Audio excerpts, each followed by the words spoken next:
Are the Sox hot right now? At every single level?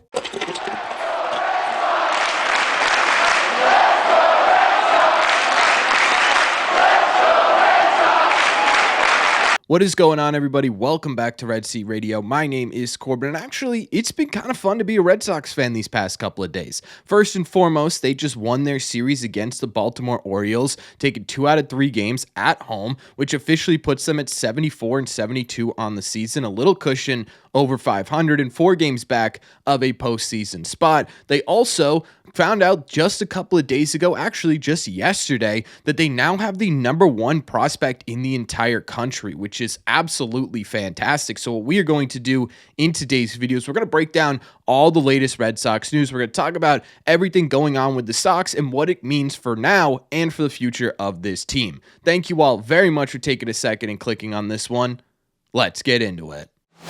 All right, so I did want to start this video out talking about the Roman Anthony news because it's unbelievably cool. Yesterday, Junior Caminero, who is the #1 prospect in the entire sport, maxed out his prospect status, which officially put Roman Anthony as the #1 prospect in the entire country, according to Baseball America. There are a couple of reasons why this is really cool. The first is that this is a little bit of history for the Boston Red Sox. In the 35 years that Baseball America has had this top 100 prospect list, the Red Sox have only had the #1 prospect twice, now 3 times in that entire history. The first one being Daisuke Matsuzaka all the way back in 2007, which in my opinion isn't exactly having the #1 prospect in the country, right? He is still a rookie, and I do think he deserved interest in Rookie of the Year, but he had also played a few years of professional baseball before this, and the time after that was Andrew Benintendi back in 2017. So it's been about 6-7 years since the Red Sox have had a #1 prospect in the country, and Roman Anthony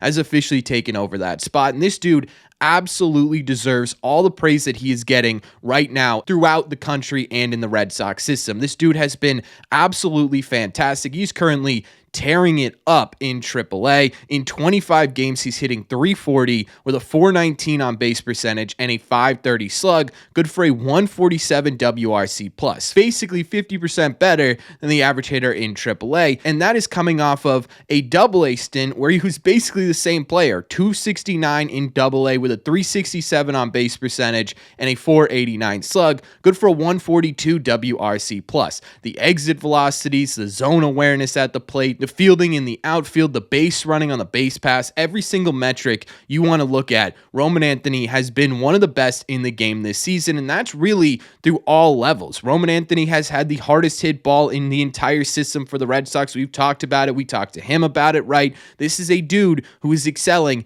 in every single aspect. It has been extremely impressive, and he absolutely deserves to be the #1 prospect in the country. Now, for the Red Sox, this is a really interesting situation, right? Obviously, it is fantastic news that you have one of the, if not the most exciting prospect in minor league baseball right now residing in your farm system, but also too, this, for Red Sox fans, this is absolutely fantastic. For years, it's been, okay, how many years until the next wave of Red Sox prospects comes up? How many years are we going to have to wait on these Marcelo Myers, on these Kyle Teals, on these Roman Anthonys until the Red Sox can start to really put this team together again? Now it's no longer how many years, now it's how many months. Can Roman Anthony break camp with the team next year? Is it going to take him a couple of months in AAA to get up to Major League Baseball next year, right? We are on the verge. Roman Anthony is banging on the door of Major League Baseball, and that is, in my opinion, the most exciting part of all of this. For the Sox, this means they have to find a way to make room. Roman Anthony is making headlines everywhere right now, and for good reason. He could be one of the most impactful players the Red Sox have had in their farm system for a very long time. The potential is there for him to be, I wouldn't say a generational player. I don't want to put that on his head before he touches Major League Baseball, but a really big piece for this Red Sox future. The Red Sox are going to have a bunch of interesting decisions to make this offseason as to what they do with him and that roster spot. But either way, I mean, how could you not be excited about the fact that the Red Sox have the #1 prospect in baseball? It is absolutely unequivocally impressive. And for a while now, even with the Red Sox doing poorly at the Major League level, these prospects have been the highlight of Red Red Sox fandom, so it's cool to see him finally get recognized. But it's been fun to watch the Red Sox too over these past couple of games because, like I mentioned, the Red Sox beat the Baltimore Orioles 2 games out of 3 in Fenway Park, which is a really great thing to say. Finally, we're having fun watching this Red Sox team, and a big reason for that is because of Tyler O'Neill. But before we get into the series, do me a favor, make sure you guys have hit that subscribe button if you haven't already. If you're new here, we talk Red Sox content almost every single day. Also, make sure you guys have hit the like button on this video as well. Helps these videos out a ton. It's the best way you can let me know you're enjoying the content. Thank you all very much for taking a second and doing so. Let's get into some Red Sox baseball.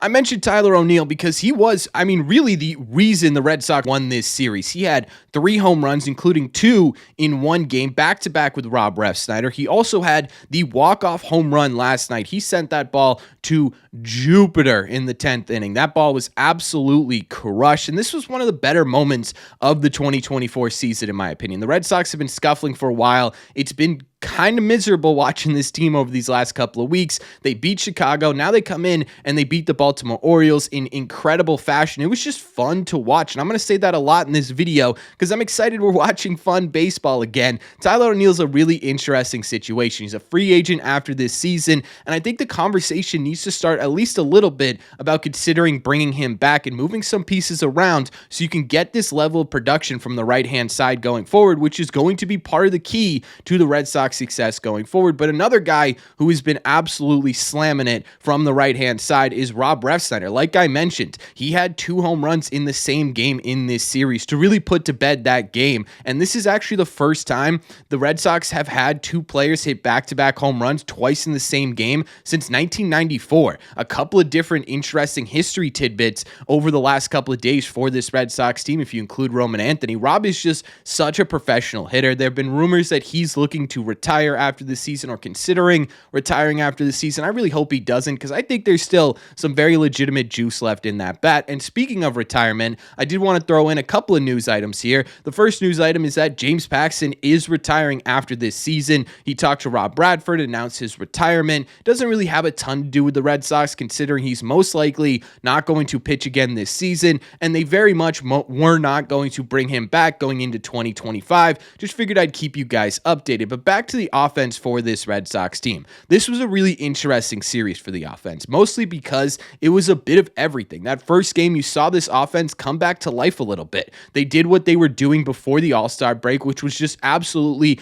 beating down on starting pitching and really getting to bullpens as well. They looked like they were playing as a unit. There were runners on base. They were driving guys in. It looked fantastic. Then that second game, you got a very typical 2024 second half Red Sox game where you just simply could not get runs across the plate in an opportunity you had to win. You just couldn't get it done. And then in the third game, it looked like it was going to be more of the same, but then you get that big moment to finally finish the night. It was a mixed bag for this Red Sox offense, but what I will say is this was probably one of the better offensive performances from this Red Sox team that we've gotten in a pretty long time, and I'm hoping what this does is light a fire under them a little bit. Get them going at the plate, say, hey, hitting's a bit contagious here.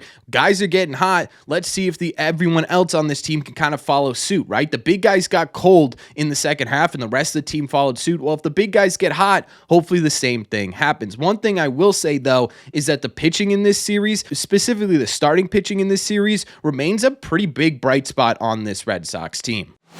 In this series, you had 3 starters, obviously. You played 3 games, and all of them did pretty well. Brayan Bello went 5 1/3 innings, allowed 2 runs on 3 hits with 5 Ks. The big thing here is that he did set a career high in walks at 5 5 1/3 innings. I absolutely do not love that. That's basically a walk per inning. Isn't exactly fantastic, but he also managed to keep the score low and give this offense a chance. He's a really big part of next year. He's a really big part of next year, and I think getting him right this season is going to be really valuable to the Boston Red Sox. And I understand the walks were brutal, but I think the big thing that stood out to me in this start for Brayan Bello is that he didn't fall apart, right? We saw in big portions of this season where he would do this sort of thing, where he would get the bases loaded with 2 outs, and instead of just hammering down and getting that final out to get out of the inning, he would come out here and he would get frustrated with himself, make a mistake, and all of a sudden they're down 5-6 runs. Brayan Bello didn't do that in this game or in this series, and I think that's a really important step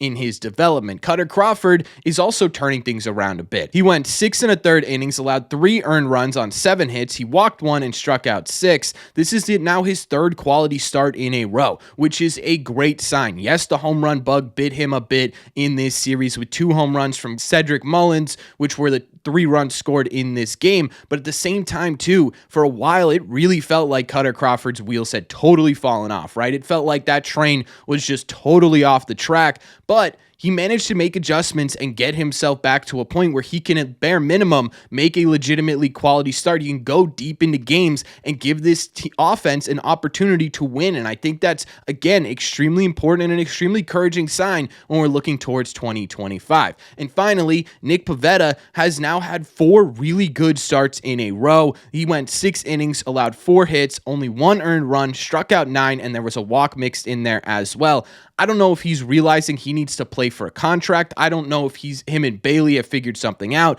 but to see this sort of production on a consistent level for Nick Pivetta is absolutely fascinating. Now, I don't know what his future on the Red Sox look like. In my opinion, I think they should go for a higher target in the offseason, but it is fascinating to see Nick Pivetta really sort of dial it in to finish out this season. And we do have to speak about the bullpen a little bit. I'm not going to go super into detail because it's been a typical Red Sox bullpen, right? There were some good moments, there were some bad moments, there were some performances that were really encouraging. Zach Kelly going out there, giving you a scoreless inning because he's been off the rails a little bit as well lately. Kenley Jansen looked a little bit better in this series. Brendan Bernardino did not look so good, and I do want to mix in some news items here. He ended up on the IL after his outing in this series where he gave up 2 runs. Apparently there is some bone damage in his elbow. The Red Sox are saying, you might need a week off just to get it right. I think it might be a season-ending injury. Either way, he is now on the IL. Cam Boozer's up for this Red Sox team. But again, the bullpen, what are we going to talk about with the bullpen, right? It's been this way basically since the beginning of the second half.